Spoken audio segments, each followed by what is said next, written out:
So as we already know, Coolio passed away and everyone is talking about this, and different channels are actually making videos of him talking against the system in the music industry and how he kind of went against it and never really took part in it. However, here's what I am saying, and I'm going to show you something in a bit as well. To reach the level that Coolio actually reached, you have to go through certain things. Don't forget that he had a really famous song. To this day, it has 1 billion views on YouTube. 1 billion. And if I'm not wrong, that song was actually used in either a big movie or a TV show. But nonetheless, to reach the level that he actually reached, he had to have been involved in some things. And I've got something to show you which kind of makes me think that he really was involved in this stuff. So let's go through this headline of news headline that came about him, and I'll show you. So this news actually came in relation to Coolio's long-term partner, who basically said that yes, she was aware that he was dealing with other women and things of that nature. However, I want you to notice the last part of the article headline. She said that Coolio did not want to have a funeral or be buried. Instead, he wanted to be cremated. That's interesting. But here's the thing. Why do you think he would want to be cremated instead of having the usual burial that is considered the norm? Well, here's the thing. Cremation has everything to do with paganism and Satanism, yes. There are many reasonings or justifications for the idea that cremation is actually devil worship and Satanism, but the most strong argument against it is that it shows your disdain or disobedience to God when you destroy the body that He gave you, because that is God's gift and creation. And for that specific reason, things such as tattoos and other body mutilations are frowned upon in the society, because the idea or the basic idea of the modern world that we live in, the ethics and things of that nature, comes from the Judeo-Christian philosophy or beliefs, and also the Islamic that came later on. These things are all interrelated, and they all frown upon these things because you are not allowed, or it's not considered good to change the creation of God. So when you actually cremate, that's the highest level of destroying what God gave you and actually changing it. Besides that, cremation is essentially fire worship. You're giving fire an element so much power that it can destroy you, and you're doing it willingly and by believing that it's sacred or spiritual. That's what makes it witchcraft or Satanism. You're believing that this is some sort of a way for you to achieve purity and gain protection in the afterlife. So there's that element as well. And as we already know, fire worship is obviously, it's a bit common sense. Everyone pretty much knows that this is clearly witchcraft and sorcery and whatnot. Yes, so there's that element as well. And I don't care what anyone says, if you practice stuff that involves fire, you are engaging in witchcraft. But yes, of course, I haven't looked too deeply into Coolio to find other connections to make, other dots to connect to back the idea that he actually was involved in some of this music industry funny business. But nonetheless, that was an important point to point out.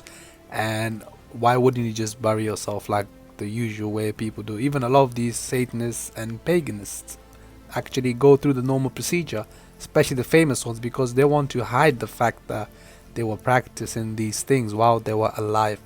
But nonetheless, in another news, Diddy is trying to grab up Gunna.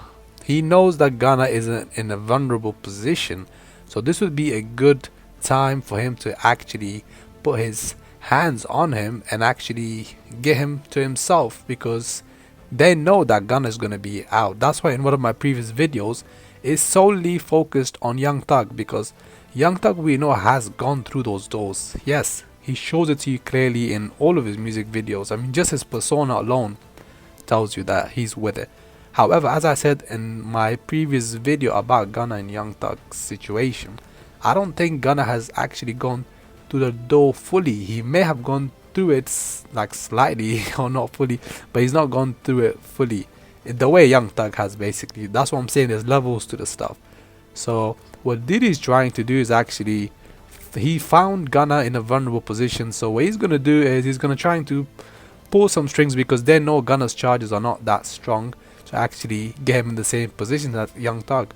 So he's gonna pull some strings if Gunna agrees and get him out of this situation, which of course backs the points that I made in my older video about Young Thug as well. I don't think Young Thug's gonna stay in that situation.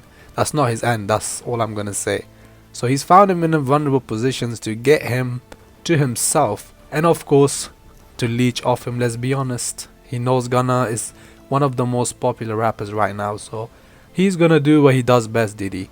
He's just gonna use him for his money and leave him broke like all his other artists. So let's listen to what Diddy and Gunna said to each other.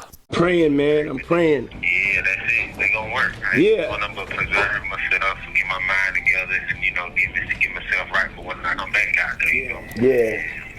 Man, I've been doing good. Yeah, I'm sorry you going through this though, King. You feel me? Yeah, but it's part of the testimony. So I you know, I gotta just understand that. You know what I'm saying? The same way it's out here. It's part of the journey still. You know, so.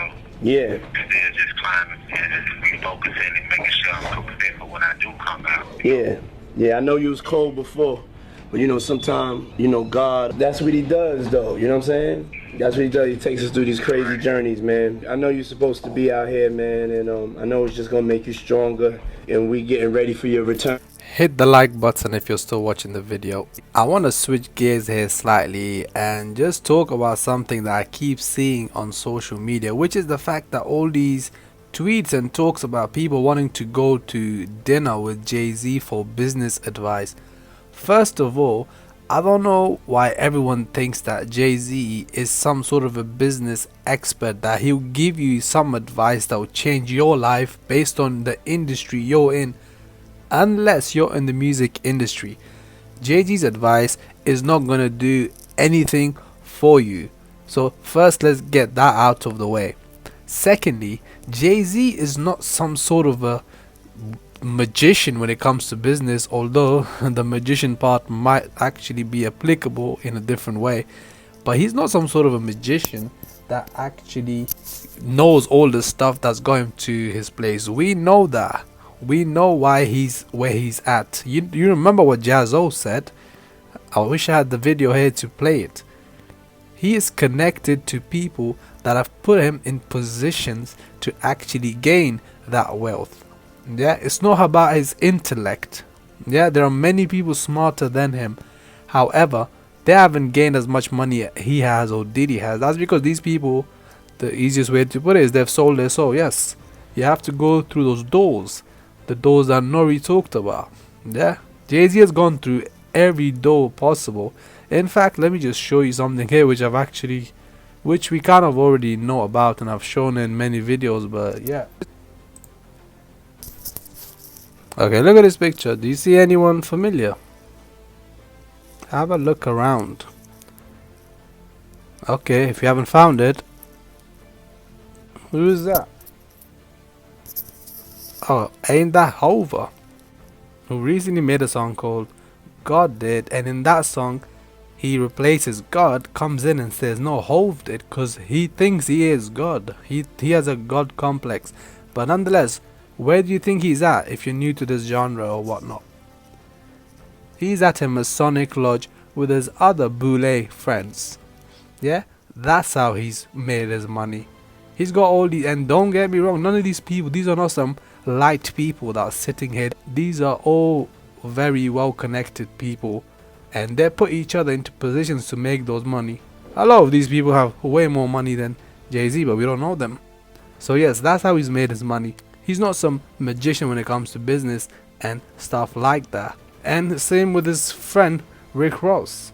Rick Ross actually quite well off financially as well. You might think Rick Ross is a business genius.